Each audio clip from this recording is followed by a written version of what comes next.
Doctor Thomas ഐസക്കിൽ നിന്ന് തന്നെ തുടങ്ങാമെന്ന് വിചാരിക്കുകയാണ്. ഇന്ന് ഇതുമായി ബന്ധപ്പെട്ട് താങ്കളുടെ ഒരു ഫേസ്ബുക്ക് പോസ്റ്റ് വന്നിരുന്നു. അതിൽ വളരെ വ്യക്തമായി തന്നെ ഈ പറഞ്ഞ കമ്പനികൾ തമ്മിലുള്ള വ്യത്യാസം, മുഖ്യമന്ത്രി പിണറായി വിജയൻ്റെ മകളുടെ എക്സാലോജിക് സൊല്യൂഷൻസ് ആണ് എന്ന് ധരിച്ച് അബുദാബിയിൽ 15 വർഷമായി പ്രവർത്തിക്കുന്ന മറ്റൊരു ഐ ടി കമ്പനിയുടെ അക്കൗണ്ട് എടുത്തു വെച്ച് വിവരിച്ച്, അതിനു മുമ്പ് മലയാള മനോരമ അത് ഗംഭീരമായി അതിൻ്റെ എല്ലാ സൂചനകളും നൽകിക്കൊണ്ട് വലിയ വാർത്ത ചമയ്ക്കുന്നു. അതേ തുടർന്ന് ഷോൺ വാർത്താ സമ്മേളനം നടത്തുന്നു.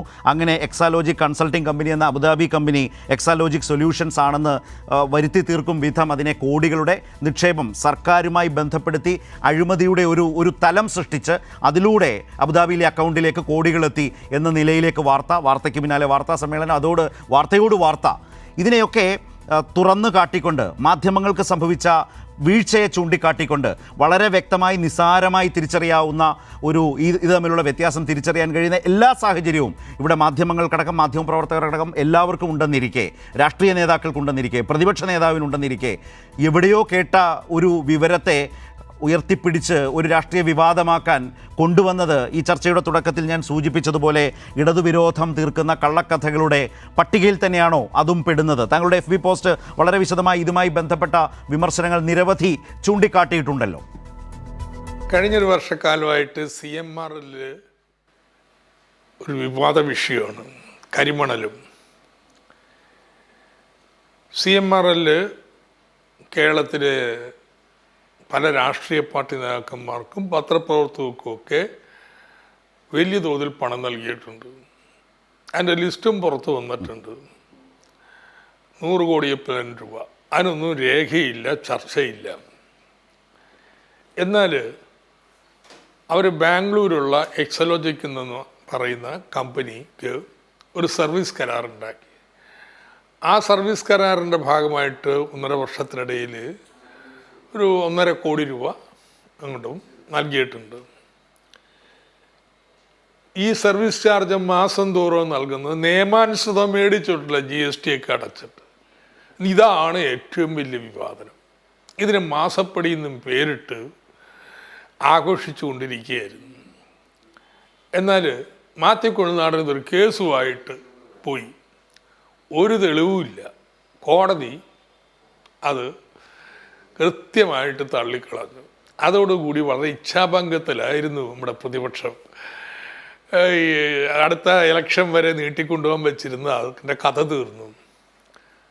ഇന്നലെയാണ് BJP നേതാവ് ഷോൺ ജോർജ് ഒരു പുതിയ വിവാദമായിട്ട് ഇറങ്ങിയത്. യഥാർത്ഥത്തിൽ വലിയൊരു ആലോചനയുടെ പിന്നിൽ നടന്നിട്ടുണ്ടെന്ന് വളരെ വ്യക്തമാണ്.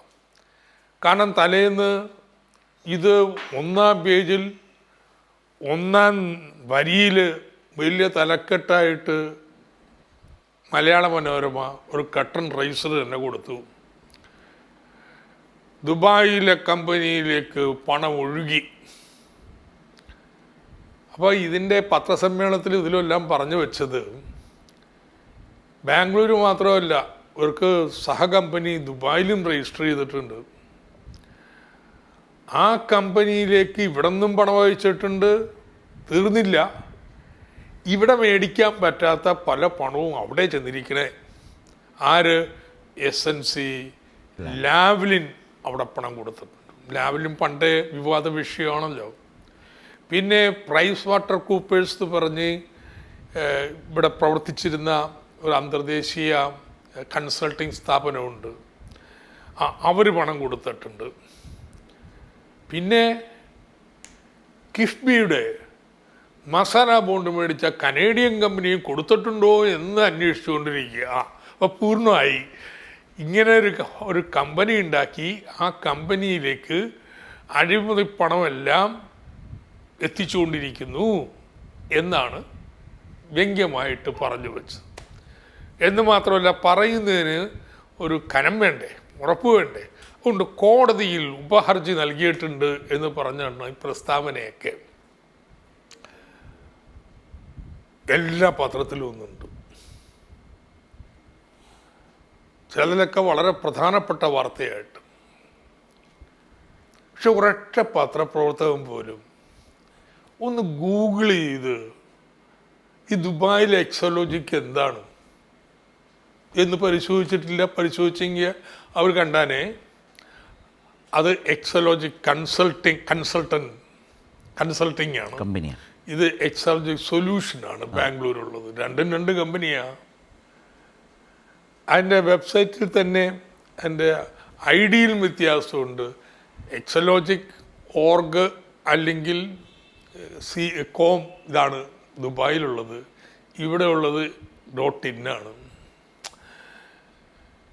ഇനി സംശയം തീർന്നില്ലെങ്കിൽ ആ കമ്പനിയോട് ഒന്ന് ചോദിക്കാമല്ലോ, എന്നൊരു ഇമെയിൽ അയക്കാൻ ചിലവ് വല്ലതും ഉണ്ടോ? അങ്ങനെ പോലും ഒരു അന്വേഷണം നടത്തിയില്ലെന്ന്.